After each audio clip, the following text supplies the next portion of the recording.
Three, two, one. Hello. Welcome everybody to the Yogi Show. We have Dr.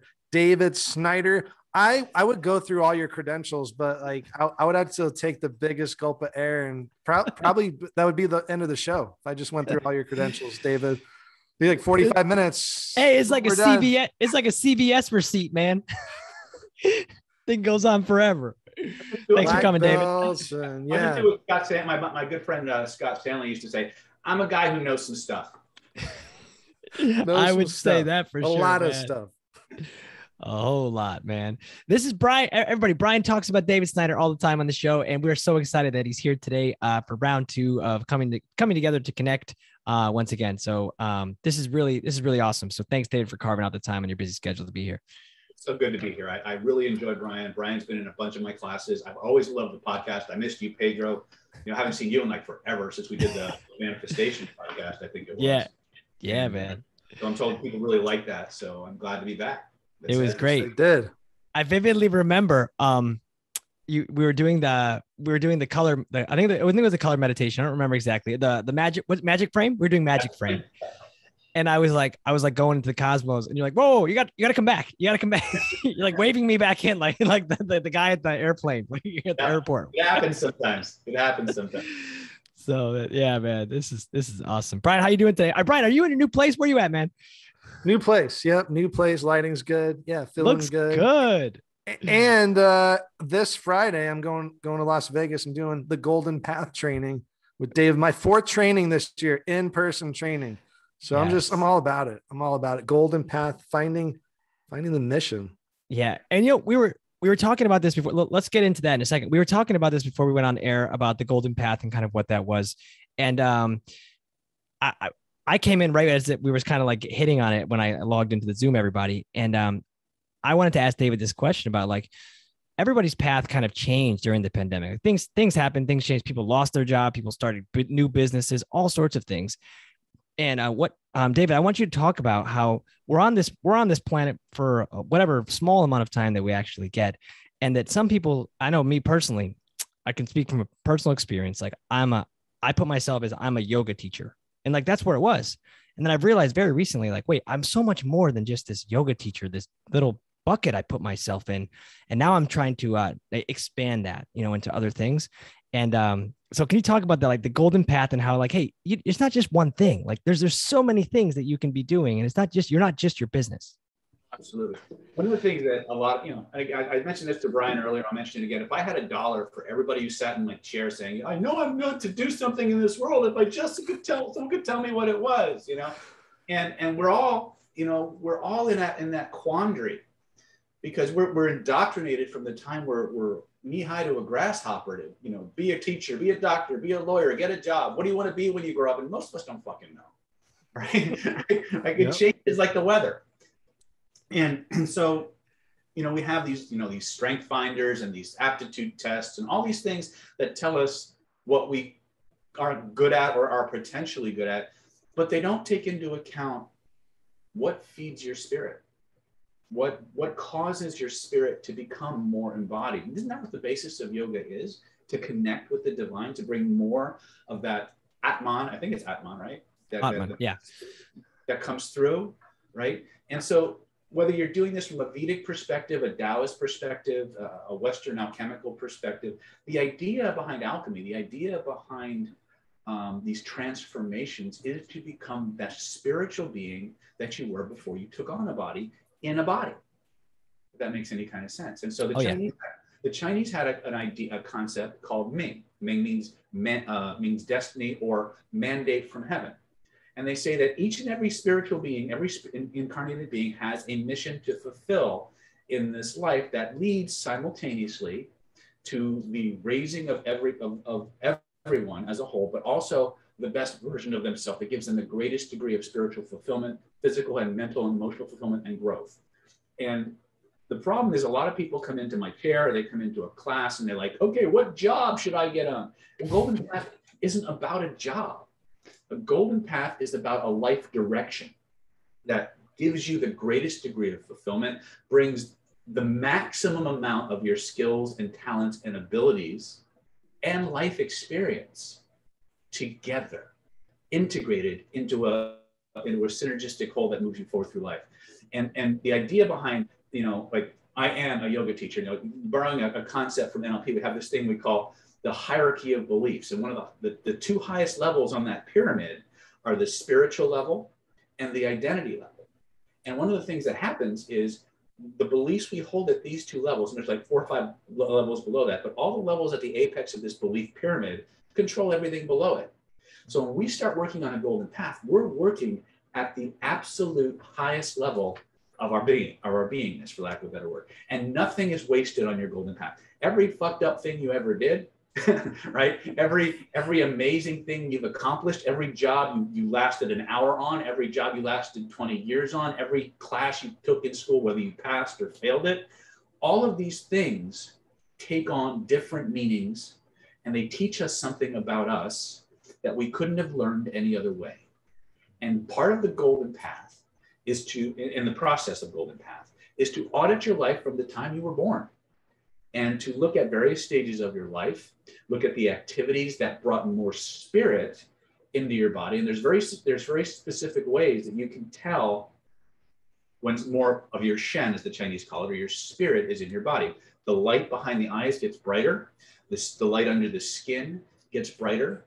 And sometimes even your teeth, if you don't drink as much coffee as I do, will actually have a little bit more brightness to them, right? But one of the things that we have to do is we have to audit the life and get us back to what the Chinese call your original face. The original face is the spiritual being that you were before you took on a body. And the Chinese believe that you were never closer to your spiritual face than the time between 0 and 3 years of age. And so our goal long term, as we in this incarnation, is to get back to our original face, to reclaim our original face, which means going through an alchemical process that leads us back to the beginning, right? But from a more enlightened perspective, if that makes any kind of sense, right? Mm-hmm. And so all of the experiences that we've had, all the things that have worked for us, have worked against us, they're all there to teach us something. And as we find out how these things fit together, and we target the activities and the people that cause more of our spirit to embody, we will simultaneously live longer, we will get younger, we will be more successful. The universe will conspire to make us be here longer to fulfill that mission. And so the idea is, once we understand this life mission, this life direction, we're going to evolve naturally to the highest level, or the highest best version of ourselves. And we're in that process of being purely selfish, for lack of a better word, we actually become more selfless, because everything we do radiates more energy and light into the world and uplifts the world as a whole. Dude. Yes. My heart. Yes. I was just thinking my beard's in jeopardy now. So after this class, if I'm going to come back with baby face. I'm a little nervous about that. A little nervous about that. You got some babyish going. You got some babiness going on there already. David, it's so on point. I reflect on as a yoga instructor, right? So I never would have found yoga if my ex-wife didn't get into yoga, and then I didn't like say, hey, I'm having anxiety and panic attacks. Like, she says yoga's good, like, then I'll go with that. And so I tried that. And so, like, all these things, like, and as you were saying these things, like reflecting on all the way from childhood, like the building blocks that led to me, like what triggered me, Dave, I was thinking, like, man, that time I fucking failed algebra like 3 damn times in college. Like, I thought about that. And then I was like, well, what did I learn from that? And I'm sure that there's all these different things along the way. And I'm reflecting on, like, oh shit, man, like this is all part of the journey. Yeah. Math is not in my golden path. Calculus. Not either. Don't even get me started on math right now. My world is revolving around math because my beautiful daughter, Cassia, 11 years old, inherited my math gene, or lack thereof. And you're looking at a guy who does hypnosis because he can't do algebra. I relate. I literally got all through high school, all through college. All right. I struggled to get a C in any math class I was in. Right here. Same thing. I spent literally, like when I was an undergrad, I literally spent thousands of dollars on tutors to get a B in algebra. All right. I mean, that's but this, but there's a reason that, you know, and so I keep having to go back and I'm looking at it with my daughter. I'm looking, you know, and I'm looking at, because my wife is like the human fucking calculator. Like, I just got my iPhone. I really, right? But even the math they're doing nowadays, it doesn't even look like math. It looks like some kind of computer algorithm it doesn't even look like the algebra, because there's so many different maths now. But anyway, don't get me started on this, but it's interesting that you mentioned that, because it's like serendipity. Like, Brian's got the math gene, you've got the math gene, you know, and I think there's something, I think there's a bigger picture there. There's something meta about this whole idea that we're talking about math now.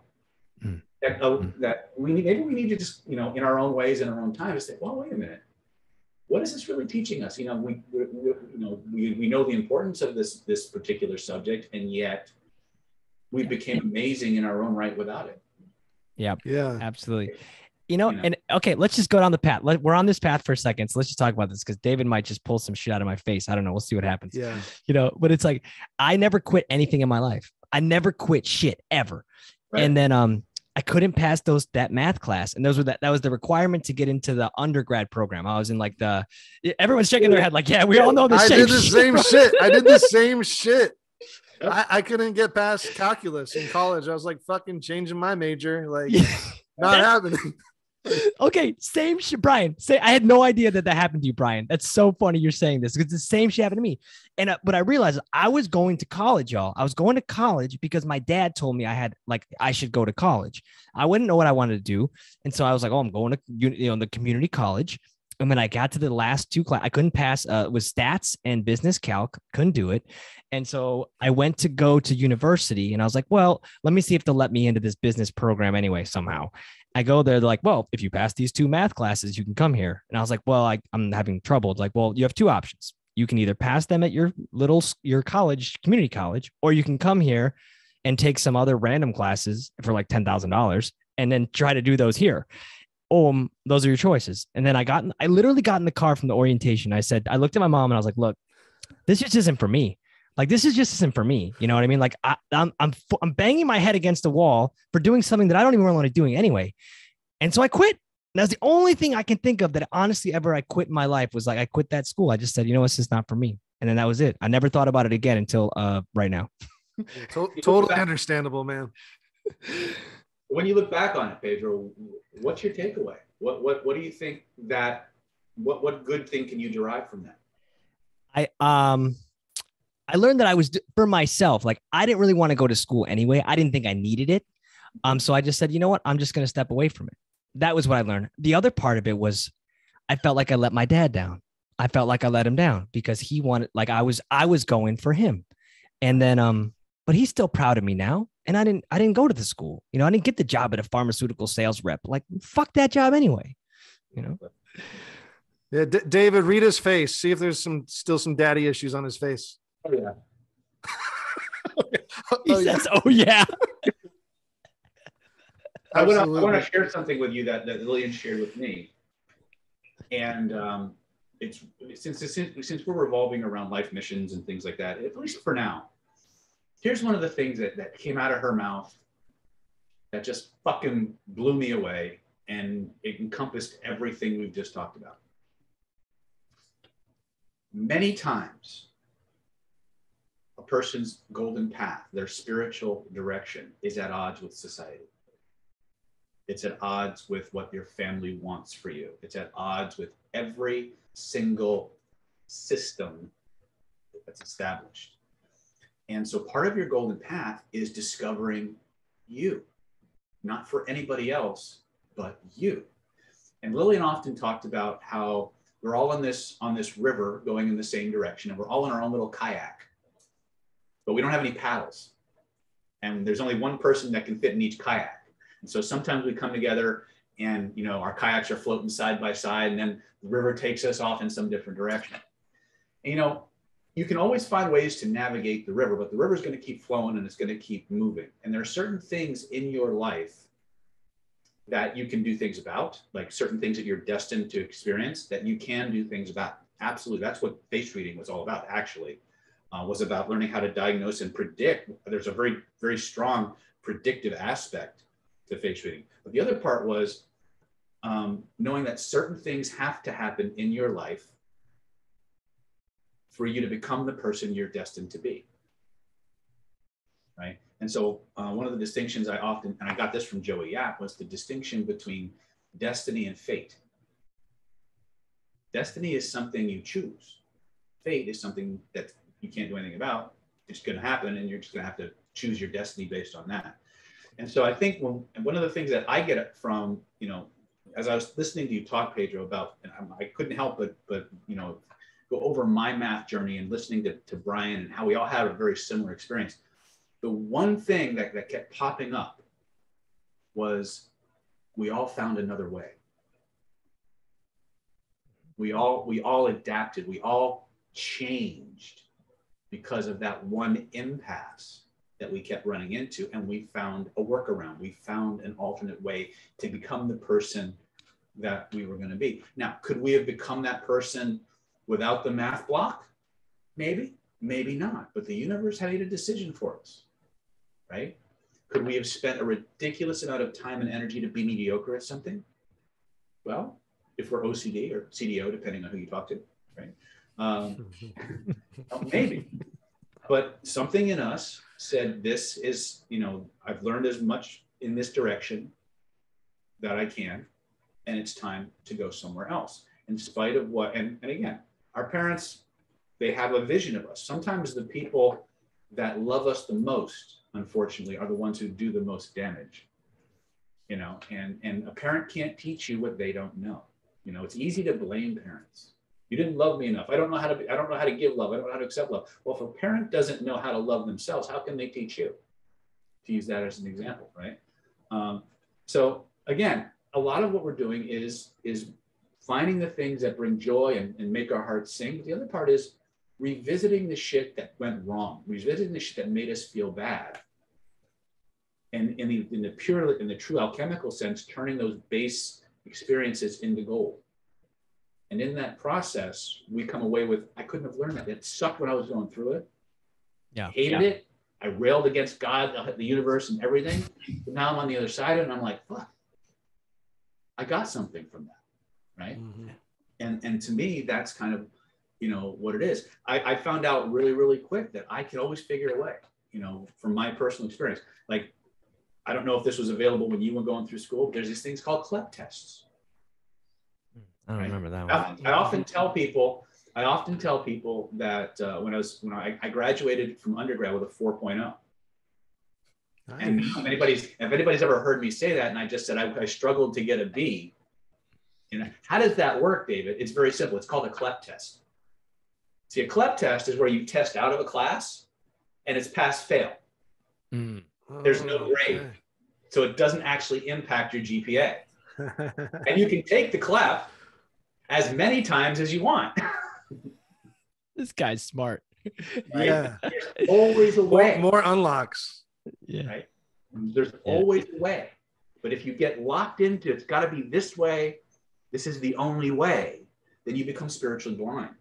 You demand the walk be a certain way instead of you changing yourself to create the outcome. And that's really, you got, most of you know I'm a lot of years in Kabbalah. Right? A lot of years in Hermetics. One of the biggest epiphanies I ever got in the first few years of studying Kabbalah was about manifesting anything you wanted. But they got it wrong. But most people who studied it got it wrong. Because it's not about changing reality. It's about changing you to be the person that can have that reality. Mm. And that's exactly what I learned from Lillian, is that everything about our face is a hologram. Everything about our face is vibrational energy refracted through emotional density, or vibrational densities, which is why we look the way we look and why faces change when you transform your emotional shift. The vibration changes, the angle of refraction changes. It's optics 101. Mm-hmm. That's why the face changes. That's why your reality changes, because the vibrational data you're filtering through it is being processed differently through a different system. And so the whole idea is the more we change ourselves, the more we become comfortable changing and modifying what we do to find our way, the more we learn about ourselves and the more the universe conforms to our basic reality. And so there's little interweave between what we believe and what we don't, and then what we, what we get attached to. Isn't that a big word that we kind of bandy about, this attachment to things? Yeah. Right. And but it's one of the things that taught most of us was how to find another way. Yeah. It's almost never comfortable. Yeah. But it's almost always worthwhile. Yeah. The change is uncomfortable. You know what I mean? It is. The change, and we all go through them all the time. And that's the kind of the catch-22 is, any fast food metaphysical guru out there says it's fast, it's easy, it's painless. Take this pill, read this book. No, that's a dopamine rush. Right? You got to do the work and you've got to stick through it. That's one of the things I'm teaching my daughter right now. She's fighting the math demon. Right. And my wife, being the amazingly driven being that she is, my wife is the most driven person I've ever met. All right. I just got to tell you that. First of all, she's Chinese, which tells you something right there. Second of all, she had a PhD in biochemistry before she went to chiropractic school and acupuncture school at the same time. She was valedictorian of her acupuncture class and her chiropractic class at the same time. All right. This is the woman overseeing my daughter's education. So yeah, we're going to learn the algebra. And her mom is worse. And they're both really good at math. Oh, wow. But my daughter is going through a lot of crap right now because she's got her dad's genes and her dad pushes back on anything that's imposed on her, right? Yeah. This is who I am. Mm-hmm. She inherited a double dose of stubbornness from her mom and me. And so it's like a whip in a chair every time we try to do algebra. It's insane. But in the long term, when she looks back on it, that's where the true growth, I think, will come, when she looks back on those moments and sees a lesson she couldn't have learned any other way. Not the math part, because I don't think it's really about the math for her. Mm-mm. I think it's about learning to recognize that there are some things you just got to do, and you've got to be relentless with it, even if you suck. Right? We call in Golden Path and face reading, we talk about this thing called the long dark nights of the soul. And part of your golden path, and let me be very, very clear. When you're getting on your golden path doesn't mean you're going to have a problem-free life. In fact, it's going to be pretty intense, right? But it'll be intense in both good ways and not so good ways. And all that's really necessary is to survive those dark nights of the soul. And as you emerge on the other side, you will go through a growth and transformation process that you couldn't have gotten. And a lot of times we talk about these in Golden Path. You get these little diagonal lines that start to pop up. We call those transformation lines. And when you see people with these diagonal lines that kind of go up, what you're seeing in somebody's face is somebody who's gone through one of these critical transitions or long dark nights of the soul. And they came out with an understanding of an epiphany about themselves that was transformational, that changed them in a fundamental positive way that they can't forget or give up. And golden paths are full of those. But at the same time, there's a fulfillment and an integration that these things bring to us that let us know, hey, we're doing what we came here to do, and nothing feels better. And there's definitely a way to figure out what's in alignment with your golden path and what isn't, based on your body feelings. Awesome. Yeah, I can't wait to learn that, just because I feel like lately I've had 100 golden paths. I'm doing comedy, I'm doing meditation, I'm doing hypnosis, I'm doing it's nuts, what I'm doing. And I'm like, okay, I feel like I'm spinning in circles sometimes. Well, just doing things. What all these things have in common? Entertainment, fun, helping people actually. Yeah, they involve you getting up in front of a group of people or a person and giving them a transformation, giving them an experience. Right? You're an agent of transformation. That's why you wound up in our orbit. You came in for yourself. Mm-hmm. As you started clearing out your own stuff, all of a sudden your heart opens up, and now you realize, wait a minute, I can help other people with this. And that feeling you get coming back to you when you do it, you can't describe it, right? No. Because you're an angel, like so many of the people who come through Planet David. And that's how it's supposed to be. The golden path is about becoming you, following your joy, your love, your passions, your pleasures, regardless of how diverse they may be. Because at some point, they're going to come together. I guarantee you tell jokes in your yoga class. I guarantee you do hypnotherapy in your yoga class. Oh, yeah. I guarantee you that every now and then a joke slips into your hypnotherapy, or some yogic technique slips into your hypnotherapy, right? They cross-pollinate and they come together in a way that is uniquely Bryan. Yes. I've had to tone down the hypnotherapy in my meditations and yoga classes. Like, I've had too many people come up afterwards like, I don't know what happened. I hate when that happens. But yeah, okay, we'll have to talk. We'll have to talk for a little bit. Yeah. So, but that's how it works. Like I said, nothing is wasted. And even though you have all these different things that seem from a, the meta perspective, or even what, for the forest for the trees kind of a scenario, they don't seem to be related. Mm-hmm. But at some point they all click. They all just fall into place, and you have this, oh my God. Yeah, man. That's so good, David. And it makes me reflect, Bryan, what you were just saying about, and David too, about telling a joke in your yoga class, because there's plenty of yoga teachers that they're not saying any of that stuff. Like, they're not saying a joke or whatever. And I say random shit all the time. Like, if I stumble on some words, I'll just make light of it. And then I'll just make it all the students aware, like, hey, sometimes a little bit of lightness goes a long way, not taking it so serious all the time, which I've learned from Bryan. I've borrowed that, Bryan. Thank you. And all of that it's part of like this energy of like everything in life doesn't have to be so rigid, and everything in life can be, let's call it moldable or water. It can be fluid, right? So we can shift from one direction to another at any time. And I think that's what David's really harping on here, is that, there's not just one way. Like, everyone's path is different.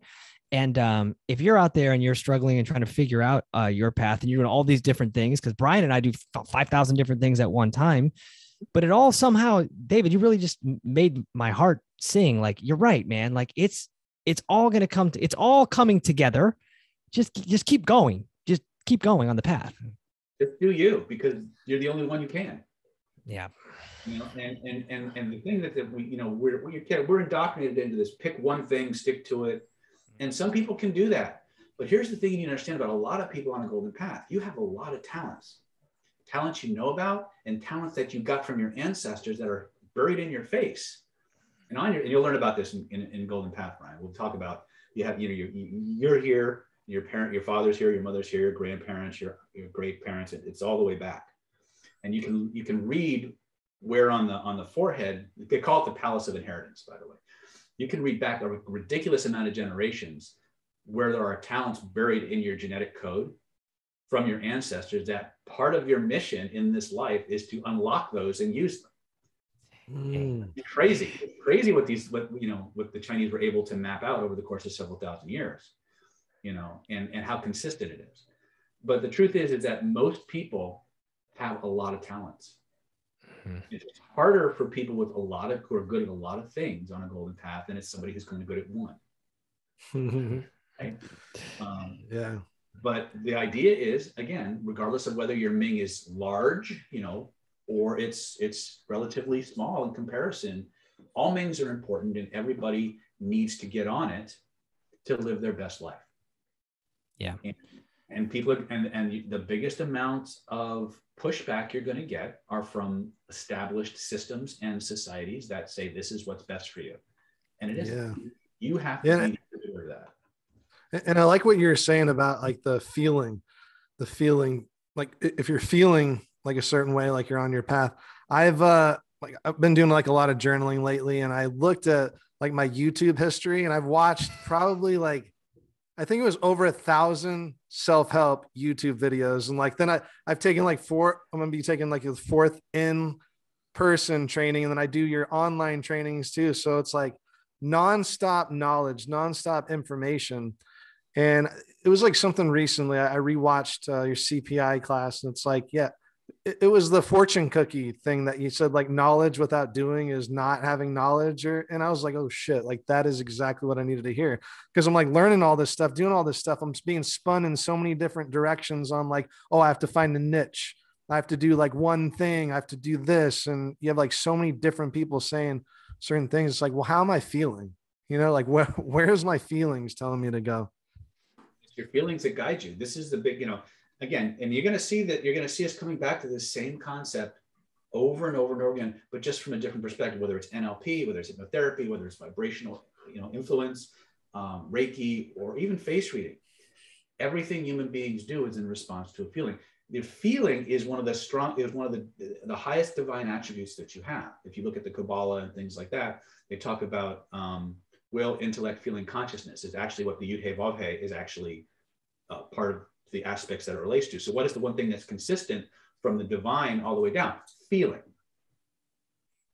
And when we look at the golden path and we look at what you should be doing versus what you shouldn't be doing, what causes your heart to sing? Just thinking about it. If it makes your heart sing, it's part of your golden path. You need to be doing it. And if there was something that did that you stopped doing, you need to reclaim it. That's part of your Ming. You must reclaim that, right? Now, there will be things that you're just not drawn to do, period, right? They're probably not relevant to you. There'll be things that you think you should want to do, but for some reason you can't pull the trigger because it's just not, you don't have that hunger for it yet. It's a nice to know, but it's not a strong enough to know. Just chill out, put it on a shelf, you'll get to it. I have books that I've been sitting on my shelf for 5 years, I still haven't read. And one day I just open it up, flip to a random page, and boom, there's the next download. Yeah. It's just, if you've seen, and again, those of you who come out, I just rented a 3-bedroom house, 3-bathroom house out here. I call it the NLP Powerhouse. And we're going to be doing like platinum level, like get-togethers and stuff like that. Maybe so cool. I'll show you guys my garage-sized library that is overflowing, right? Just to give you an understanding that this is what I do 24/7, is I'm just constantly on this search to be more effective and get the things I want. But circling back, this idea of, things that just don't resonate with you, right? This idea of polarity, towards and away from. Now, there will also be things that the thought of doing them, like, oh, that would be so cool to do that. But when you go to do it, fear comes up, right? Which is different than apathy. You understand? When there's a fear, there's a polarity there. Now, the things that you fantasize about doing, but you're afraid to do, those are the things you need to do. Yeah. Hell yeah. Those are the things I'm saying, the greatest transformation for me is beyond this barrier, right? So you need to make a very strong distinction between something that has no polarity for you at all versus something that has you a strong pot towards, or a strong towards with a fear factor or away from, if that makes any kind of sense. And I tell my students, and Brian has heard me say this, you need to run as enthusiastically and aggressively towards the things that make you want to run away as you do towards the things that you love and are passionate about. It's very easy for an average robotically conscious human being to run towards the things they love and away from the things that they're afraid of. That's any human being, that's any animal on the planet. We came here to be more than just an animal. We came here to be self-actualizing spiritual beings, which means we have to take a different perspective. We have to understand the polarity of feelings from a meta perspective so we can make a better decision, right? And so one of the things that helped me early on, going back to this whole feeling concept, was towards and away from versus nothing, right? Yeah. Yeah. I talk about it all the time. I've talked about it before, and you reaffirmed it. It's like, if something scares the shit out of you, but you think you want to do it, but aren't sure, you should lean the fuck in hard, Yeah. Absolutely. But because those be apathetic, or because it just doesn't lead to like, yeah, then probably not probably not part of you. Sure. And I think about all the time when you're talking about the feeling state, it's like, I want to know, David, because I'm sure you have infinite wisdom, and wouldn't go there. Yeah. Someone out there that's just feeling stuck, like they're just feeling stuck. They've been at their job for 5 years. Like the promotion ladder is like kind of maybe topped out. Like they're not probably going anywhere, but it's like, it's comfortable, but it's like, I just don't want to look for another job. And I'm just kind of the robotic of life. But there is something else. They need a little push, or they need to lean in to do it, but they can't get themselves to do it. what do we say to that? What do we say to that person? Or, you know, what lights you up? Mm. At the end of the day, it's going to be a very simple equation. What are the things you would pay to do? Those are probably the things you should be doing for money. If we're talking about a job, remember, Golden Path is much more expansive. Sure. Yeah, I was just talking about job for reference. Yeah. That job may be providing the level of revenue and resources to do all the other things that light you up. Mm. And everything is temporary. So that job, while it's, you know, providing resources for you to get to a certain level, when you're ready to take that next plunge, you may be fated to have that job evaporate, to push you out, to force you out of that comfort zone. You know, all of it always tell us that there's two ways. There's nobody changes except with pressure. You either have pressure from the universe or pressure from yourself. Pressure from yourself is better. Right? Yes. You know, but we often default. We just want to, because again, we get into these comfort zones. We get complacent. We like things are good enough, right? Yeah. When you're dealing with hypnotherapy clients or medical clients, some of the hardest things to do is get people fully resolved, because like use a medical doctor's example, you know, you come down with a bug, like a bacteria or a virus or whatever. And they say, okay, you need to take these antibiotics 3 times a day for 12 days. By the end of the 7th day, your symptoms are gone. You think you're done, right? You stop the drugs, comes back worse. Why? Because you got to the good enough part, right? You stopped feeling uncomfortable. It was good enough, so you thought you were done, right? And every human being has this mechanism inside of us that makes us want to get comfortable, and the system won't take action until things become uncomfortable enough. But there's a barrier there, right? If this is the zone of uncomfort, right, and this is that threshold, right? Well, we would want you to get all the way to here before you stop, which would be complete, but we don't. The minute we get here, it's good enough. Action's gone. So we have to look at our own propulsion systems, and we have to tap in to our own emotional reasons for the things we do. In NLP, we would call this a criterion values elicitation.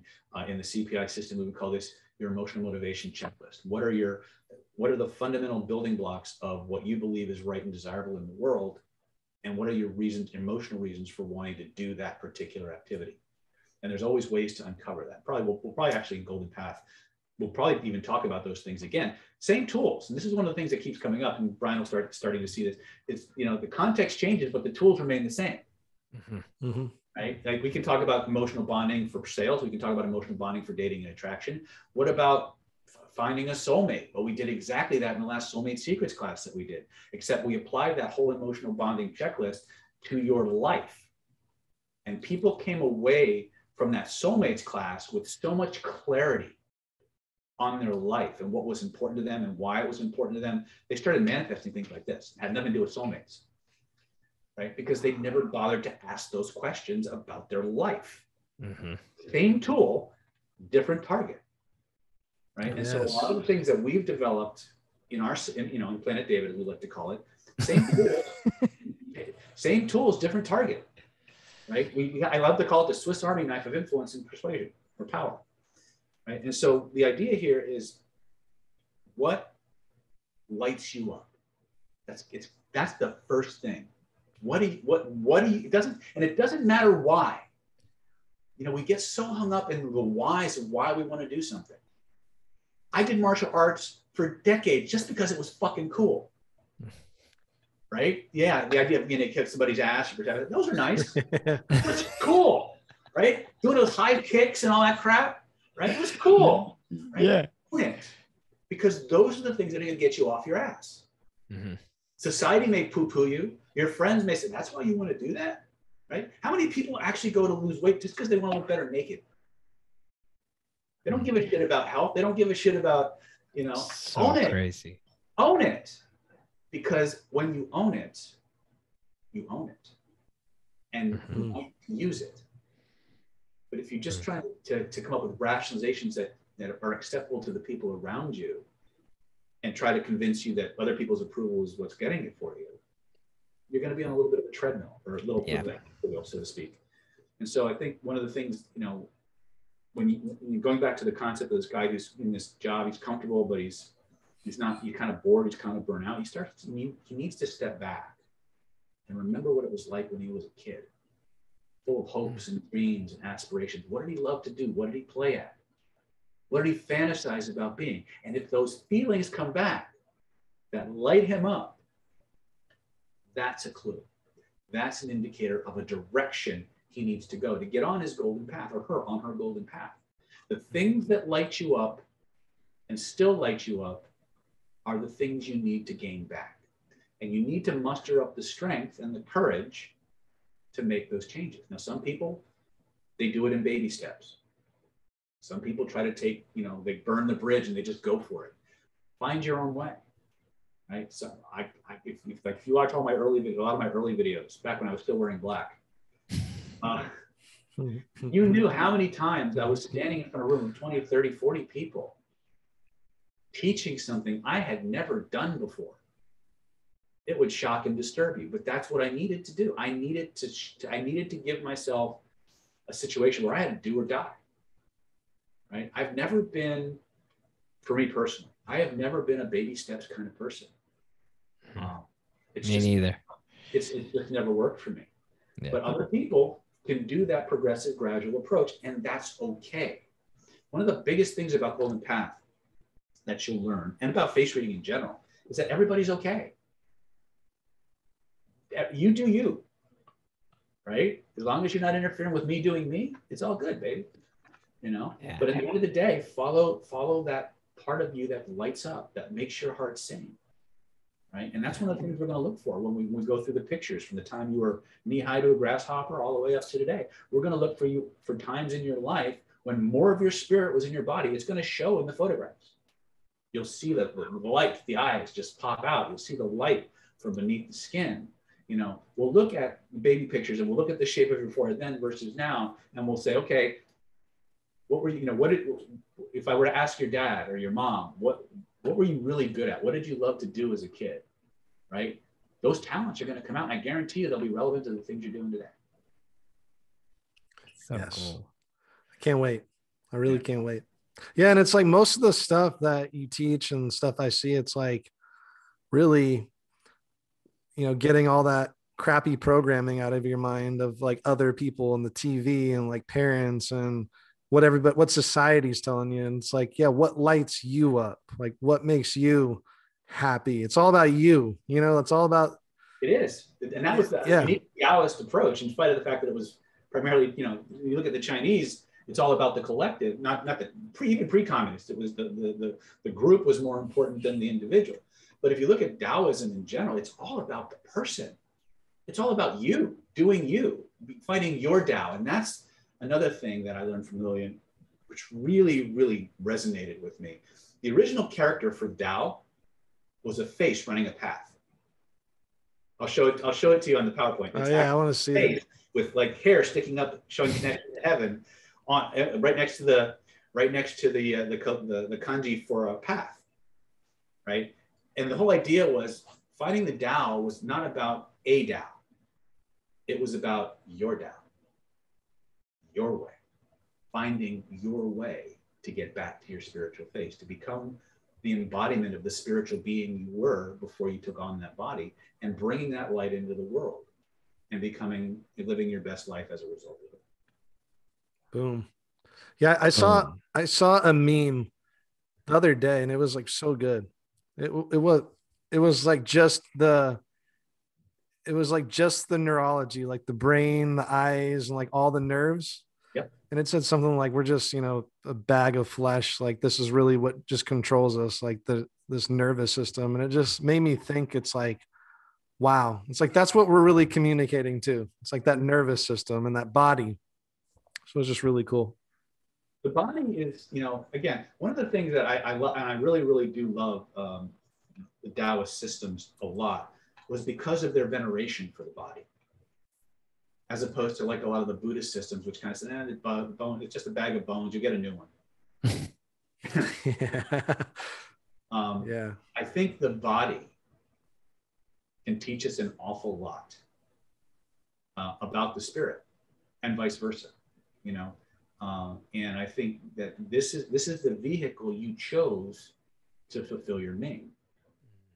And so I think it's important to love that body, right? Without becoming a slave to it, if that makes any kind of sense. Because again, the body has a reptilian brain, and we're trying to transcend that. But you can't transcend the reptile by vilifying the reptile. You transcend the reptile by integrating and educating the reptile. Yes. Mm-hmm. All about oneness, about wholeness, yoga, right? Union, right? The concept never changes. It doesn't matter what the discipline. Yeah. Dude, Absolutely. It's so good, David. I learned a lot on this episode of the show, y'all. I learned a lot. You know, when I hopped on and David and Brian were jamming and they paused and they acknowledged that I had arrived, I said, you know, I'll just be here out in the audience, like, because I'm just soaking up all this information.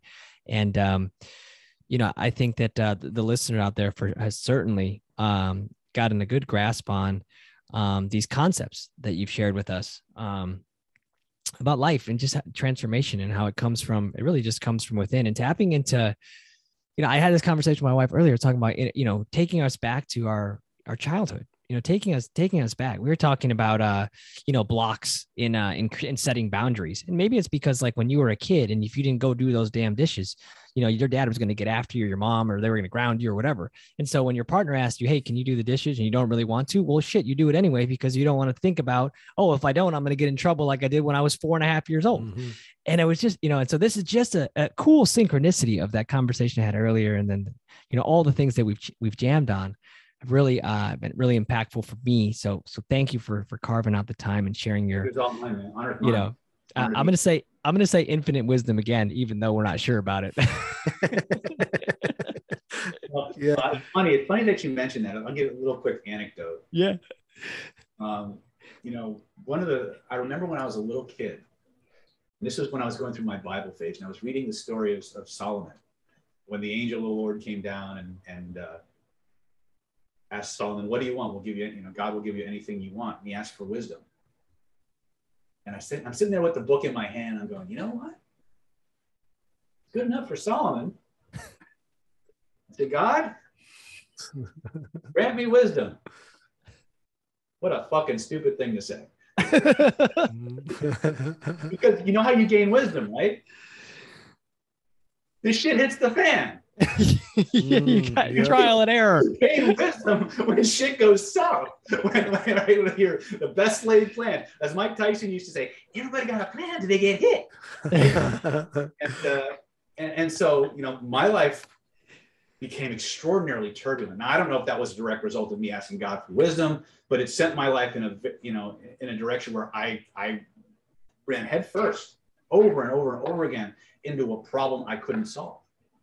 And I became obsessed with figuring out a solution. And it was that obsession with finding the solutions to becoming more empowered, for lack of a better word, that led me to this stupid vest that I'm wearing. I like the vest, man. Yeah, I like the vest. Yeah. Right? But that's the point, though, is that, you know, we want, you know, there's another, you know, I love quoting old cliches. Everybody wants to go to heaven, but nobody wants to die. Mm-hmm. Right? You know, the golden path is about learning and being and living and doing things. It's not just about pontificating. It's about getting out into the world and making your life everything that feeds your spirit. And understanding the difference from what feeds your spirit and what other people say should feed your spirit. Yep. And so wisdom, I'll take it. Infinite, I'm a work in progress. You're just allowing the universe to flow through you. So it's, you know what? The universe will teach you more about how to do this than anything that comes out of my mouth. You just got to pay a fucking attention. Yeah. Mm-hmm. Yeah. Just seeing the signs, you know, just being aware of the signs, you know, that are around you. You know, I'm into a lot of numerology stuff. So when I see like 222 is a great example, you know, and I've been seeing it a lot lately as I'm, you know, constantly in creation mode and working on something. And then when I see that, I'm like, oh yeah, I'm right. I'm right where I'm supposed to be. You know, mm-hmm. I'm not where I want to be yet, but I know that if I keep putting in the work where I'm going, I'm on the right path, you know, just like looking for the signs, you know, and I think a lot of people aren't And I don't want to speak for anybody else because I always like to speak from a place of I, but I know that when I am in tune with the things that I want to be doing, I'm able to see more of those signs. I'm able to see them, you know? Absolutely true. 100%. And it'll always be there, right? Because as you get on that golden path, your consciousness is going to expand. Mm-hmm. Consciousness becomes perception, and things that, again, your reticular, to get all biological and physiological, your reticular activating system will recalibrate to things that and give it different meanings than that lower state of consciousness would have given it. And that's the important thing, is one of the little thing Lillian always stressed was trust yourself. Mm-hmm. Trust yourself. Trust your intuition. Trust your gut. Trust that there's a wisdom guiding you. And and a lot of times it's going to be counterintuitive to what other people want from you or whatever. But sometimes there's something you couldn't have gotten any other way. The universe is not linear. We keep trying to force linearity on it, and it's an illusion. Just be. Golden path isn't a destination. It's a path. It's a process. There's always going to be another bend in the road, another hill to climb. But each one is progressively more fulfilling than the one before it. And nothing is wasted.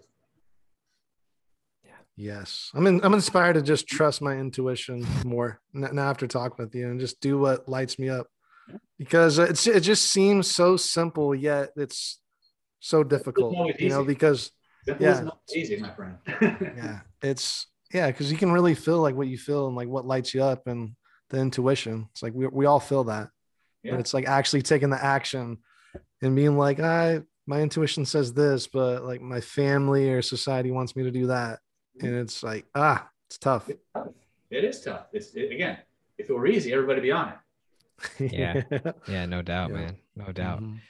Well, I feel like everybody out there is now at least a little bit more aware that the possibilities really are infinite. It's just that if you're open to walking that path, and open to the transformation that can be for everybody has the, in my opinion, everybody has the opportunity to seek an alternative path or the golden path, or to walk something new, but you have to be willing to leave, that comfort zone in order to figure it out. And that's where shit gets uncomfortable. I love the spiritual meme that's like, I left, I went down the rabbit hole of consciousness, and now I'm here with, cheers to having no friends and like losing my shit all the time, because it's just a constant peeling back of the onion and uncovering the layers of shit that you've gone through that have led you to this point. And then the swing though, the swing comes back up, and you have to you got to ride just go through the lows and just ride the highs when you get up there. And this has inspired me just to once again, this is like another affirmation from the universe, David. Just like, hey, you're on the right path. Keep it going. Everything happens for a reason. Nothing is random. Nothing. Definitely. Let me, I know we're getting ready to close, but let me maybe leave the viewers with this. It may be both inspiring and terrifying at the same time.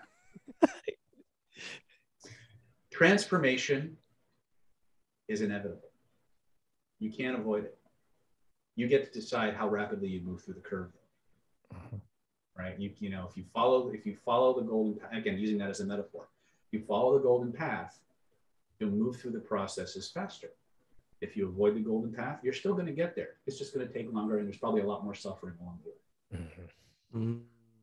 Yeah. Well, David, mic drop. Yeah, we'll cut it there, Brian. Cut it there. David, thanks. Thank you.